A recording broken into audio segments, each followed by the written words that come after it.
loosely translated as "How wonderful is Krishna," and Canto 9, Chapter 4, Maharaj Ambarish offended by Durvasa Muni. Text 67. Matsevaya pratitam te salokyadi chatushtayam nechanti sevaya purna kuton yatkala viplutam. Translation and purport by Srila Prabhupada, His Divine Grace. My devotees, who are always satisfied to be engaged in my love and service, are not interested even in the four principles of liberation: Salokya, Sarupya, Samipya, and Sarshiti. Although these are automatically achieved by their service. What then is to be said of such perishable happiness as elevation to the higher planetary system? Lord Vishnu says that to Durvasa Muni. He's glorifying his devotees. The purport by Srila Prabhupada. Srila Bilva Mangal Thakur has estimated the value of liberation as follows: Mukti svayam mukulitanjali sevate sman dharmartha kama gataya samaya pratiksha. Bilva Mangal Thakur is a great Bhakti saint, a poet from the past. Bilva Mangal Thakur realized that if one develops his natural devotional service to the Supreme Personality of Godhead, mukti, or liberation, stands before him with folded hands to offer all kinds of service. In other words, the devotee is already liberated. There is no need for him to aspire for different types of liberation. The pure devotee automatically achieves liberation even without desiring it. It's a wonderful verse. Straightforward, Krishna conscious verse.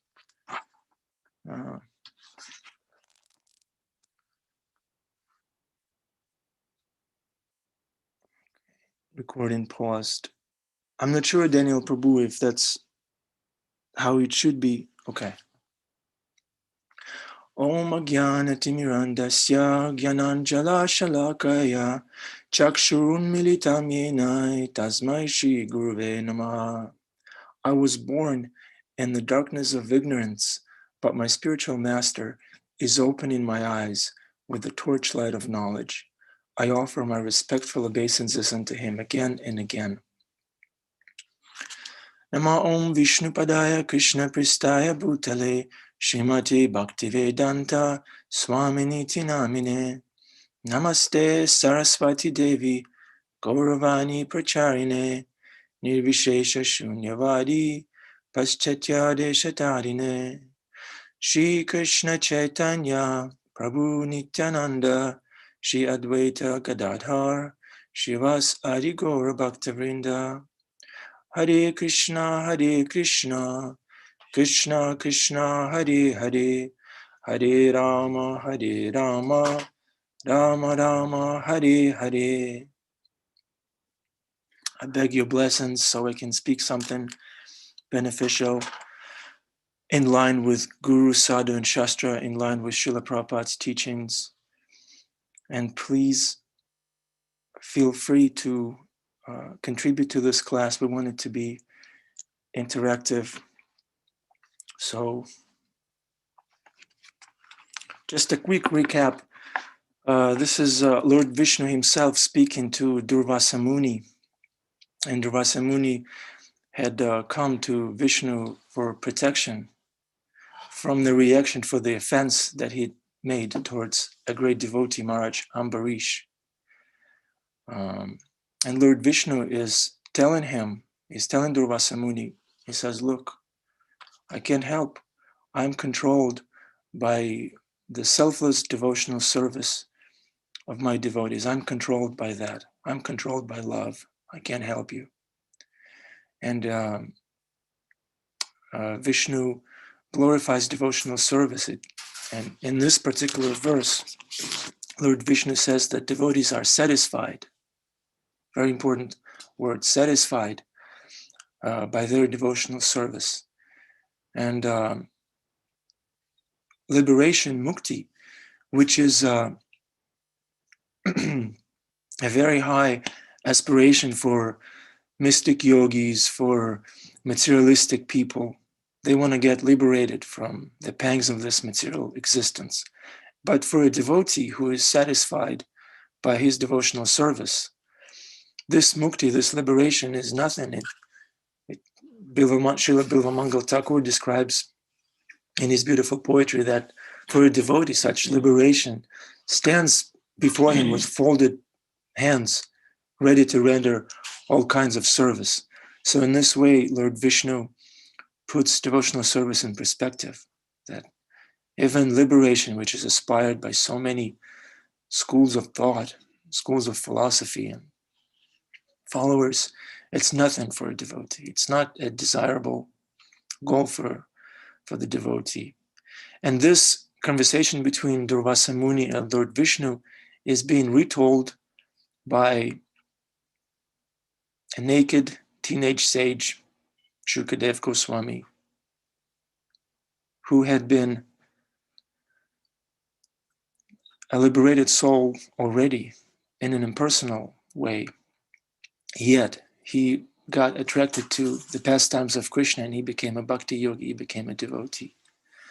So this teenage sage, Shukadev Goswami, is talking to Maharaj Parikshit, who was cursed to die in 7 days. And he inquired from the sage, what's my duty? I'm about to die.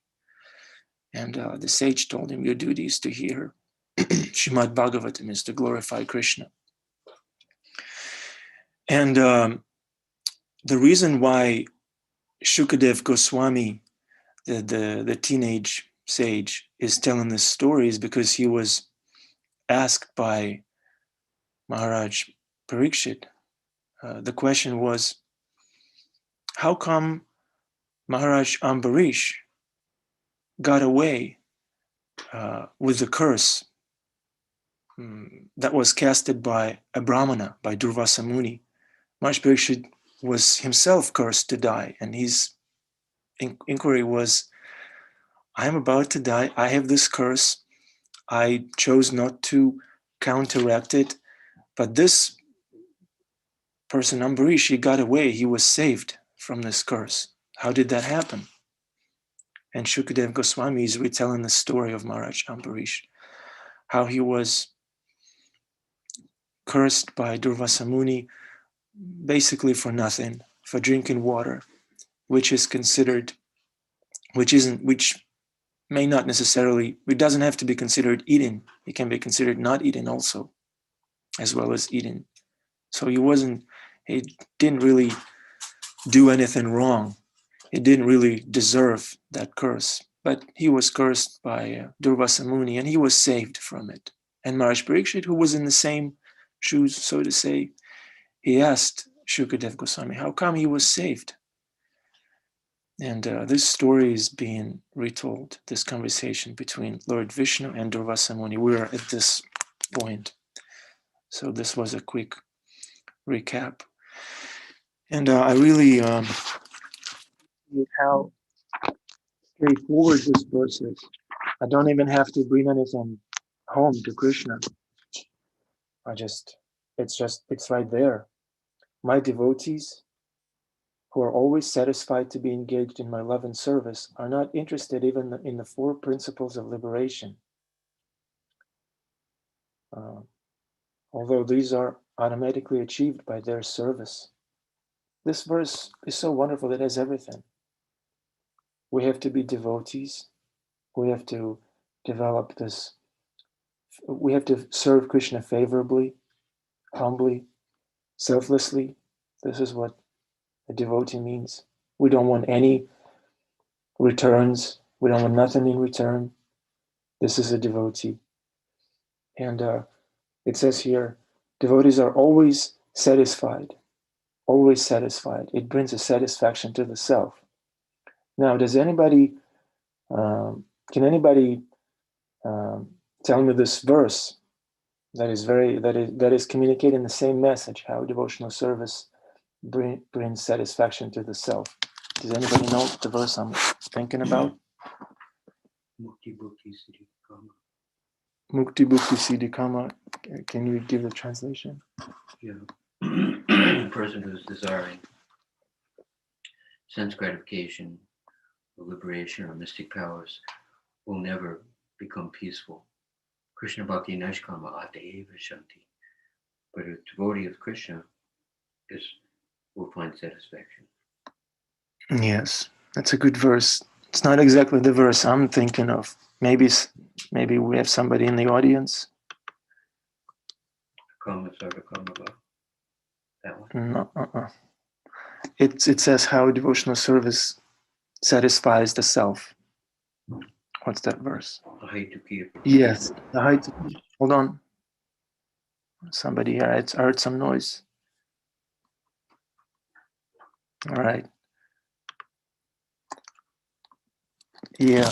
The verse I'm thinking about is Savai Punsam Paro Dharmo Yato Bhaktira Dokshiji Ahoituki Apratiyata Ya Atma Suprasidati.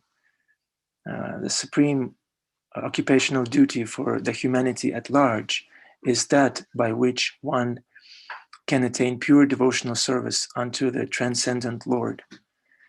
And such devotional service should be unceasing and unmotivated in order for it to fully satisfy the self. So it talks about the satisfaction that devotional service gives, and the conditions for that are such devotional service has to be unceasing, day and night, 24 hours, and unmotivated. We don't desire anything in return. And it correlates very closely with Shikshashtakam prayer, that prayer by Chaitanya Mahaprabhu, verse 4. What's that verse? Shikshashtaka verse 4. Yes. I have no desire to accumulate wealth, nor do I desire beautiful women or men, nor do I want any number of followers. All I want is pure devotional service, life after life, unceasingly, unmotivated. Lord Chaitanya beautifully speaks about that in his Shikshashtakam prayers. So it's a beautiful, beautiful verse, very straightforward, very Krishna conscious. And Srila Prabhupada in the purport says how this great poet, Srila Bilva Mangal Thakur, says how this liberation, mukti, which is desired by so many, is standing before the devotees with his palms folded, ready to render all kinds of service to the devotee. And this Srila Bilva Mangal Thakur, he has a far-out backstory. He was he was from a higher family, but he was a materialist. He was very deeply materialistically entangled. And he was attracted to this prostitute, Chintamani, and he would visit her regularly, regardless of whether it was raining or nothing would stop him. And one time he had to cross the river, and the river was overflowing because there was a storm going on. And still he crossed the river. He had to hold on to a dead body that was floating in the river. He had to hold on to it to cross the river. So much endeavor he had to undergo to get to her place. And when he got there, she told him, wow, unbelievable. You have gone through so much just to come and enjoy me, enjoy my body, to see me. I wish you applied all that determination in devotional service. I wish you would be that eager for the Lord, to see the Lord, just like you're eager to see me. Then your life would be perfect. Yeah, then your life would be perfect, Adipusha Prabhu adds. And that was that's where his enlightenment started. Then he went on, and he heard he his was guru speaking through the lips of the prostitute. Yeah, he heard his guru speaking through the lips of the prostitute. But then there was another incident after that where he visited a house of like a household, and he was a brahmana. And when a brahmana visits a household, it's the proper etiquette that he is offered whatever he asks for. And Bilva Mangal Thakur asked to enjoy the person's wife. He was offered, so what would you like? And he said, I want your wife. And he was offered the woman. The guy let him go in the room with the woman. And Bilva Mangal Thakur felt so terrible, so lowly, so bad, that he took this woman's hair comb and pulled his eyes out using it. And he became a devotee, and he created the most beautiful poetry, devotional poetry of his time, of all time. So that's a story. So this Bilva Mangal Thakur, that's the author of that verse that Srila Prabhupada uses in his purport. It says, if one develops his natural devotional service, it's natural, that's who we really are. We're devotees by nature, that's our constitutional position. There's nothing to invent, nothing to manufacture, Srila Prabhupada says. Srila Prabhupada says, you already have your stomach. You don't have to insert anything in your body for it to enjoy food. It's already there. It's there. So if one develops his natural devotional service to the Supreme Personality of Godhead, Mukti stands before him with folded hands to offer all kinds of service. In other words, devotee is already liberated. And then, so there's five types of liberation. I did my little research. So there's 4 types of liberation. Is when you go to Vaikuntha planets. That's the liberation that's being talked about in this verse. There's 4 types. So one type is Salokya. Loka means planet. So you reside on the same planet with the Lord. That's one type of liberation. Samipya, when you become friends with God. When Lord Vishnu is your buddy, you become a close associate with God, like an angel. And then Sarupya. Rupa means form. One attains same 4-armed form as the Lord. And everybody on the Vaikuntha planet where Lord Vishnu resides, there's innumerable Vaikuntha planets out there in the spiritual world. And everybody there, all the residents of the Vaikuntha planets, they all have 4 hands, and they all look exactly the same as well as they look just like Krishna, just like Lord Vishnu, except for one feature. What is it? Can anybody guess? What is the only difference between the... Yes. What is it? The tuft of hair. Yes, Jamunajaya. You're a scholar. Rupa jewel? What was that? Isn't it 2? The tuft of golden hair, and then also the Kasuba jewel? Not sure about Kustuba jewel, but possibly. But what I read in the purport is specifically the hair, little hair on the chest, Shivatsa mark. Yeah. And then the 4th type is Sarshiti, same opulence, same amount of wealth. But devotees they bypass that. They spiritually bypass that. And then there's the 5th type of liberation, which is never accepted by devotees. What is it? Does anybody know? What's the 5th type of liberation? Is it becoming part of the Brahmajyoti? Yes, entering the Brahmajyoti. Angelica. Yeah, it's becoming one with the Lord, merging into the Brahman, impersonal effulgence of the Lord. So that fifth type of liberation is never accepted by a devotee. Whereas those other four, the first four, may be accepted under one condition. What is it? I got pretty fired up audience today. So what's the only condition under which a devotee may accept one of the first four? He'll continue to serve the Lord. Yes, Andrea, wonderful. If that's necessary for devotional service, then it's accepted. But Sayuja Mukti, that fifth type of liberation, when one becomes one with the Lord, is never accepted. Because why devotional service is not possible there? There's no tango, there's no two, there's no love. Devotional service takes two. Okay, and then, the difference between those, so what's the difference between the first four types of liberation and the fifth one? What's the difference, in a sense, how one gets there? How does one get the first four, and how does one get the fifth? By whose endeavor? I'm giving it out. How does one get the first four? I can't hear. Andrea is talking, but I can't hear her. I was just muttering to myself, pure devotional service.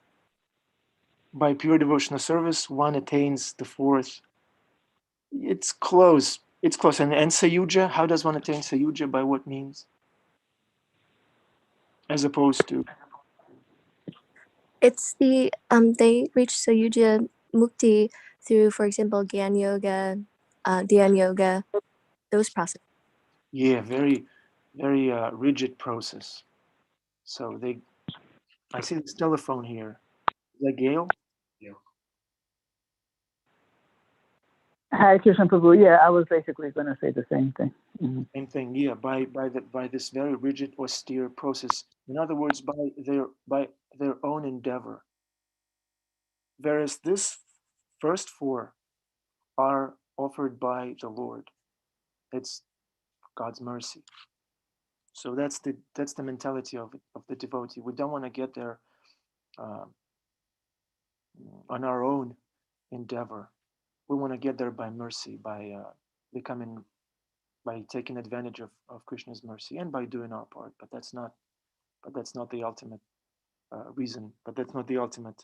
But that's not how these liberations are granted. So the first four are granted by the Lord, and Sayuja is by the yogi's own endeavor. Okay. Yeah, and I was thinking, I'm reading this book, Chasing Rhinos with the Swami by, what's his name? Shyamasundar Prabhu. And he's describing this wild hippie scene that he was part of when he joined the Hare Krishna movement. And these hippies, I was thinking they had three types of liberation. What are they, Adipusha Prabhu? Do we have hippies in the audience? What are the three types of liberation that hippie culture offers? Sex and drugs. And what's the third? Rock and roll. Yeah. Sex, drugs, and rock and roll. Those are the three types of liberation that hippie culture, and pretty much our modern materialistic culture, that's what it has to offer. Sex, it's all over the place. It's in commercials, it's everywhere. In fashion industry, it's all driven by sex. Drugs, big pharma, they offer us drugs. Right now, all they offer us is drugs.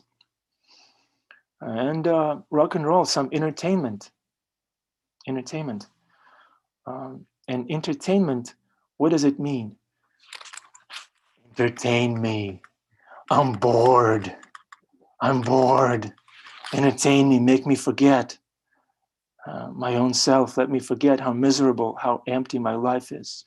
That's what entertainment is. I'm bored. Entertain me. It's a very desperate plea if you look at it for what it is, if you see it for what it is. Devotees are lustier than that. They want something more than sex and drugs and rock. Yeah, but Adipusha Prabhu says devotees are lustier than that. They want more than that, more than sex, drugs, and rock and roll. They won't settle for that. They won't settle for that. What do they want? What will you settle for, Adipusha Prabhu? Be your servant. Being a servant. Being a servant. Yeah, that's by a long shot far greater than sex, drugs, and rock and rolls. Yeah. Rock and roll. Alan has a contribution. What's ironic is that the hippies claim to be revolting against the materialistic society, but all they did was offer just another form of materialism. Yeah. It's like I would say about them, they knew what was wrong, but they didn't know what was right. Yeah. Thank you, Alan. Beautiful. Yeah, everybody knows what's wrong, but the solution they come out with are ridiculous. Everybody is calling everybody else out, but the solutions are sometimes even worse than the disease. Yeah, what's that? They restate the problem. Yeah, they restate the problem. Adipusha Prabhu says. So that's what they have to offer. So they're not. Whatever they have to say is not worthy of our attention as devotees. We have Srimad Bhagavatam. It has the solution. Devotional service. Yes, Adipusha Prabhu, you want to say something? I was reading the comics in the newspaper. The funnies, you know. I was reading the comics, the funnies in the newspaper, and it seems like that's just what they do. They're actually very expert and accurate at showing us how the foolish things we do, restating the problem again and again. But you're right; they don't point to a solution, or point to a solution that is as ridiculous as the problem. Yeah. But there's something to be said for stating the problem. But you have to state the problem before your solution, but right. But they're really good at they're it. Stuck at they're really good at it. Yeah. Okay. So does anybody in the audience have anything to add, to contribute to class? Okay. So I'll move on. And feel free to chip in anytime. So in the Bhagavad Gita, Krishna says that one who is living only for the satisfaction of the senses, a materialistic person, such a person lives in vain. Lives in vain. That's a beautiful verse. That's further to the point of how this culture of sex, drugs, and rock and roll is empty and is leading us nowhere. And there's I was reading with Gaurangi this story that I read when I was a child. It's like a folk story by Pushkin, if you know who that is. It's a great Russian poet, like a classic Pushkin. So there's a story about Ruslan and Ludmila. It's a big, big poem. And it has a little story within the story. The hero, whose wife was kidnapped right from the bed, you know, on their first night, when he was trembling, trying to, very, very excited to enjoy her. And then at that point, she was kidnapped by this wizard, evil wizard. So he went to find her. And in the course of his travelings, he came across this cave, and in the cave there was a sage, like a very old person, sage. I don't know if we call him a sage, but it was an old person. And and the hero somehow inquired from the old person, "Where should I go? Where is my love? What should I do to find her?" And in the course of them talking, the sage, the old person, told him his story, how he ended up in this cave all alone. And he said, "I was a young man. I was a cowherd boy in Finland. That's my land. I was Finland.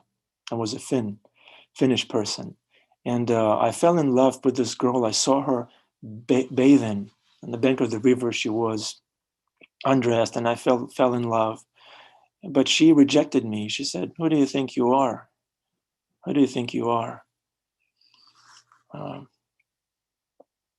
leave me alone. And so he was rejected in a very humiliated way.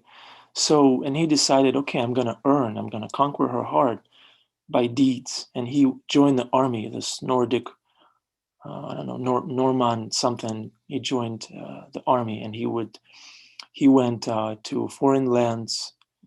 He became glorious, became a big warrior, big leader.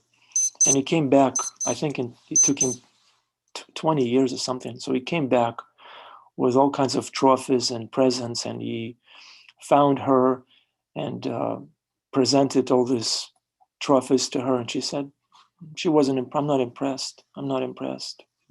I don't love you. And then, but he was very determined. So he entered the forest to master black magic, to kind of force her to fall in love with him. And he mastered, it took him another 20 years to master the black magic. And so he was given this mantra to make her appear before him and make her fall in love with him right away. So he pronounced the mantra, threw the hair on the ground or something, or spat on the ground or something. He did the ritual, the black magic ritual. And then all of a sudden, this hunchback dwarf elderly lady shows up in front of him. And he thought to himself, maybe I did something wrong. I must have not pronounced everything correctly. Who is this? I was expecting this beautiful girl. And now this little tiny lady who's elderly is here. And this lady comes up to him and says, kiss me. I love my love. Kiss me. And he was like, what? He started running away. And she told him, I am that young lady that you fell in love with when you were young. Didn't you want to enjoy me? Here I am. And then he realized, yeah, 40. It's been 40 years. She's old, and so am I. He looked at his body, and I'm old. So that's what's ahead of us. That's the promise of the materialistic culture. This, instead of a young, beautiful, enjoyable opposite sex or same sex, whatever, what we get in the end of the day is this ridiculous solution, ridiculous outcome, not enjoyable, frustrating. So let's not go down that path. That's what Srila Prabhupada and Srimad Bhagavatam are saving us from this kind of destination. And I guess as devotees, as aspiring spiritualists and seekers of the absolute truth, we've all been there in this forest, to some extent realizing how this material world has nothing to offer. Akinchana Gochara, material exhaustion. We understood how empty those promises are. And that, at least in my case, that was number one reason why I joined, and number one reason why I'm still around. It's because I don't want to go there. And then as I practice devotional service year after year, this positive attraction for Krishna consciousness is also strengthening in my heart, I can tell. I can enjoy devotional service more and more as years go by. I enjoy prasada more and more as years go by. I enjoy Srimad Bhagavatam more and more as years go by. I enjoy devotees association more and more. And that's the positive side of Krishna consciousness. And the negative side, Radhanath Swami, he says that the highest material meditation is what? Can anybody guess? Audience, what's the highest material, as opposed to highest spiritual meditation? What's the highest material meditation, according to Radhanath Swami Maharaj? The first letter is D, starts with D. What's the highest thing that a materialistic person can soberly meditate on? Starting with D, come on. The death. Death. Who said death? Angelica? Angelica. Yes, Angelica. Yes, death. And the highest spiritual thing is devotional service, Krishna's pastimes. So it's two sides, side by side. We should be sober, always realistic about the alternative to devotional service. And at the same time, this positive taste for devotional service has to grow by devotional service. The means and the goal is the same, devotional service. Okay. Yeah, there's two sides. Maharaj Ambarish illustrates the two sides of this spiritual path. He wasn't attached to his wealth. He was a very wealthy king, and he wasn't attached to it because he understood the temporary nature of things, of this wealth. In other words, he realized death. That death will come and take everything away. So that made him detached. And also what the positive aspect of his detachment was that he had this higher taste for Krishna. He was doing this yagyas, devotional service. He would go into this desert areas and he would do yagyas to please the Lord. And then there was rain and his constituents were happy and supplied with everything. So he understood the temporary nature of material world, and he was serious in his devotional service. Okay, does anybody have a contribution, maybe a question or a challenge? I see Angelica, Mataji Angelica says, well, now it gets really controversial. What is that? It was referring to when you were speaking about how the Brahman came to the house and just said that he wants to enjoy the other person's wife, and the husband just allowed him to do that. Yeah. In the context of our culture, it sounds really wild. But I guess the principle still stands, even though culturally it may not apply necessarily, but the principle still stands. That sometimes we hanker for something, and we are ready to not break the law. We're ready to, cheat. We're ready to do some stupid things in order to get something material, something desirable. And when we get it, we feel terrible. We feel terrible. That's the same thing as suppose you envy a devotee. A devotee is getting glorified, is serving and being acknowledged for his service, and you don't. And you envy this devotee. And you start finding faults. Let's not use devotee, let's use a person. And you start finding faults with that person. And your mind is supplying all kinds of faults that you see that are real in this person, and then this person comes up to you and does something good to you, or says something good about you, and you feel terrible. I've had that so many times.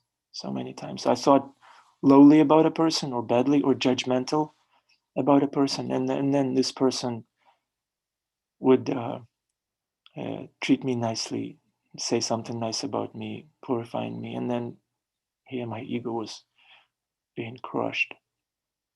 So I guess sometimes a situation may seem wild, but we should see the principle behind it and not being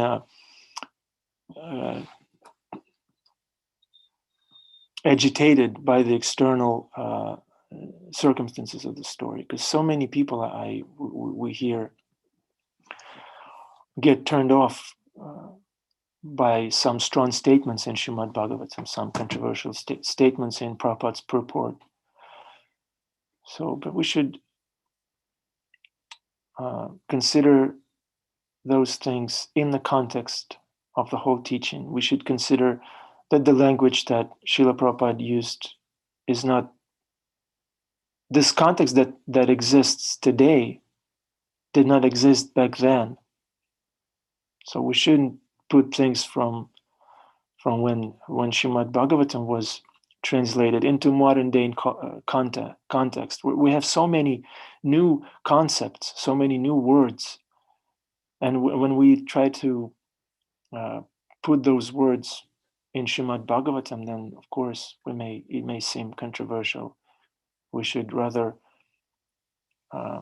use the Srimad Bhagavatam frame of reference, see the principle behind it, behind the story, understand the cultural difference between then and now, and preserve kind of take out the essence, and consult mature devotees if there is a doubt or a concern about particular language or particular pastime. Adipusha Prabhu is dying to glorify Krishna. Yeah. Well, we do hope that what we say will glorify Krishna. That sometimes when we hear these, how the material aspiration is a dead end, useless, not satisfying, it may seem pessimistic. Oh, you guys are so pessimistic. But actually, it's realistic. And we're not saying that there's no solution, but we're saying there's no material solution. And Param today, that beyond that, those things that will not satisfy, there is something that will satisfy. And Krishna is so wonderful that he's showing us the uselessness of material endeavor, but he's pointing out something that is actually worthy of our aspiration and something that will actually satisfy the heart, that there's a higher pleasure. And the Prophet Muhammad, he says, die before you die. Some people, they have the renunciation of the funeral pyre that, when they're dying, then they'll give up something. But it's going to be ripped away from you. But if you give it now, it will be beneficial for you. But at the end, it'll just be taken away and there'll be no benefit. So he says, give freely. Don't try to hold on to smoke. And Krishna is so wonderful that he's not only, Lord Buddha says that thing, I'm pointing at the moon, but my disciples are looking at my finger. And sometimes we forget what is recommended. We just catch the negative aspect of what is not recommended. Anyway, somebody else might want to add something. Or is it Prabhupada? Anybody else wants to say something in glorification of Krishna? Well, I have a random question, Ananda Bihari Prabhu. I've heard this prayer said by a lot of devotees and I can't find it. I was wondering if maybe, since you have like so many people there that know, it sounds like this. Mukam karoti vanchalam angolam gayate giring yat kripas tamaham vande Shri Gurun dinataranam. And I can't find it anywhere. Do you know this prayer? Yeah, it goes in the beginning of the class, right? Some devotees chant. A lot of people say it, in the beginning of class, and I haven't been able to find it in the prayer books and things. And I just wrote it down phonetically because I don't even know if I'm spelling it correctly. What you can do before Adipusha, you can type it in Google and put Veda base, and then it'll pop up. I know, but I don't know that I'm typing. Like I don't know that I'm like. Type that. You got it. It will show. I did get it. Do you know which one it is, Adipusha? Peru. Well, there are so many, and it glorifies the principle that we may be disqualified, but by the grace of the spiritual master, a lame man can cross over mountains. A blind man can see the stars in the sky. And a person who may not be very educated can speak the highest truth by the grace of the spiritual master. It's glorifying the spiritual master. But where does it come from? Is it like a verse from the Srimad Bhagavatam, or is? Yeah, just like you said, type it in, you'll get the exact. You get. It'll tell you what chapter and verse. Yeah, it's a Mukam Karoti Vachalam, sung by Ritika Sani. That's what in Sanskrit meaning. It's quoted all over the place. Yeah. So just type Mukam Karoti. Okay, Mukam Karoti Vachalam. It's Madhya. It's a Chaitanya Charming. 1780. Chitantamta Madhya 1780. Mukam Karoti Vachalam Pangum Langayate Gurim Yet Kripatam Aham Vande Shri Gurum Dinatarnam. By the mercy of the Guru, even a dumb man can become the greatest orator, like the one here. And even a lame man can cross mountains, as advised by Lord Brahma. One should remember the Shastric injunction if one desires success in his life. Okay. Anybody Thank you so much. Hare Krishna. All glories to Prabhupada. Okay, Paula Cepeda has a question. Thanks for class. I had a question about the fifth type of liberation. I've understood that one ultimately falls down because it's an impersonal approach. If this is correct, then why is it considered liberation? Very nice question. Yeah, for a devotee, it's not, devotees don't consider that liberation. For devotees, liberation is something from where we can fall. The devotional service, it's available immediately. You don't even have to die. You don't have to get transferred anywhere. It's available right here, right now. So the real liberation is a devotional service. And there's other salopya, sarupya, and so on. It's not necessarily considered a liberation either. It's not liberation. It's just another form of promotion, let's say. So definitely, when you enter this Brahmajyoti, impersonal Brahman, you get liberated from birth, death, old age, disease, from the material pangs. But it's not liberation in the ultimate sense. Yeah, just like you said, it doesn't last. One falls from it, just for that reason. Okay. All right. Does anybody have a question or a comment? Hare Krishna. Dandavat pranams.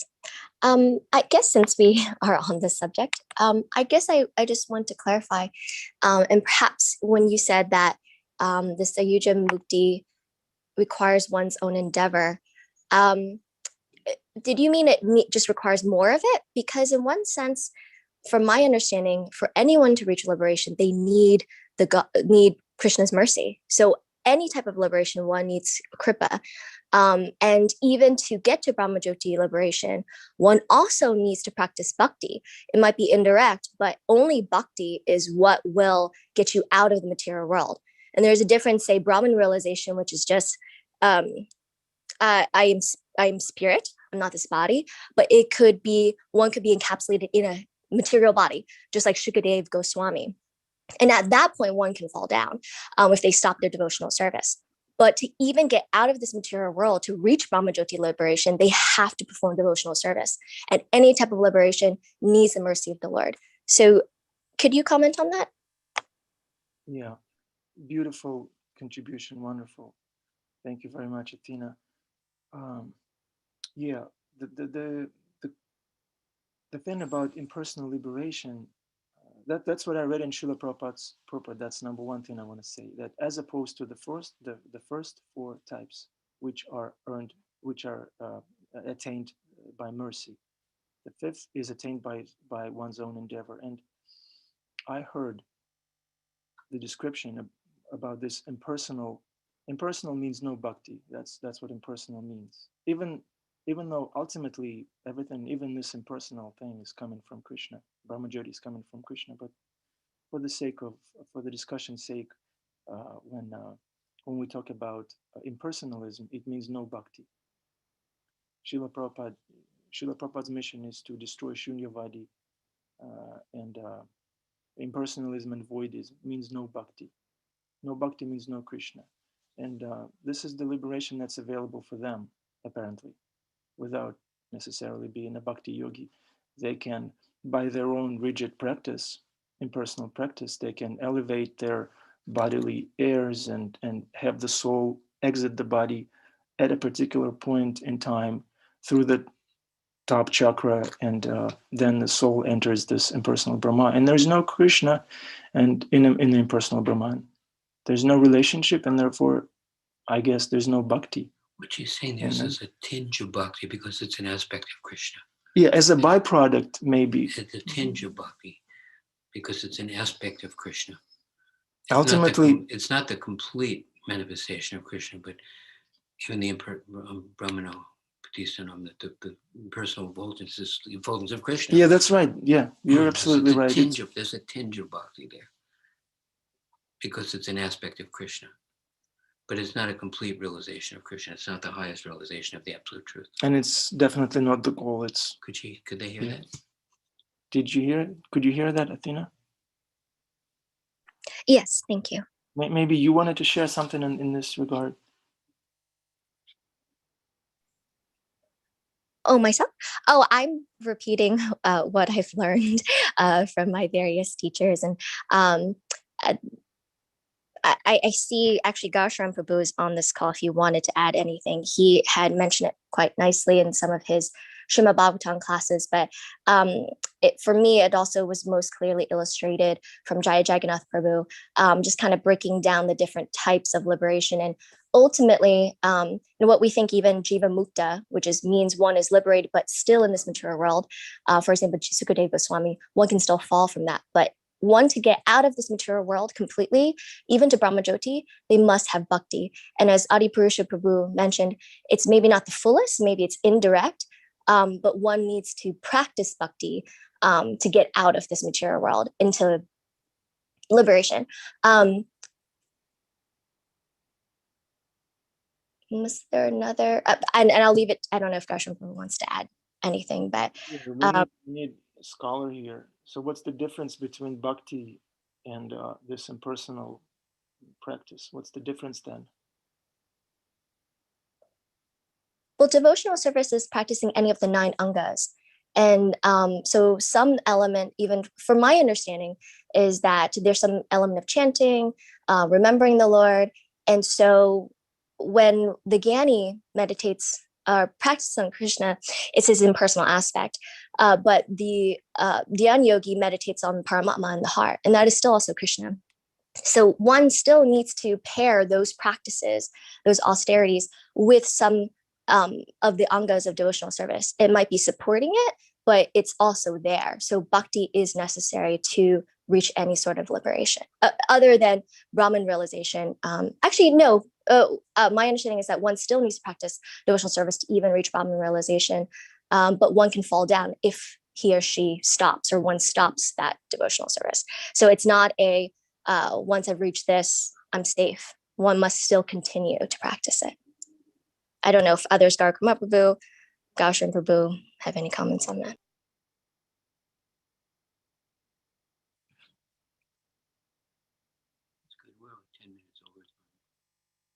Okay.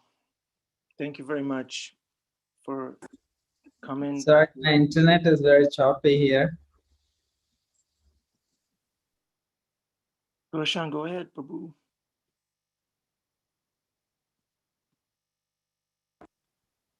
Thank you so much, Ananda Bihari Guru, for a wonderful class, and Athena for adding.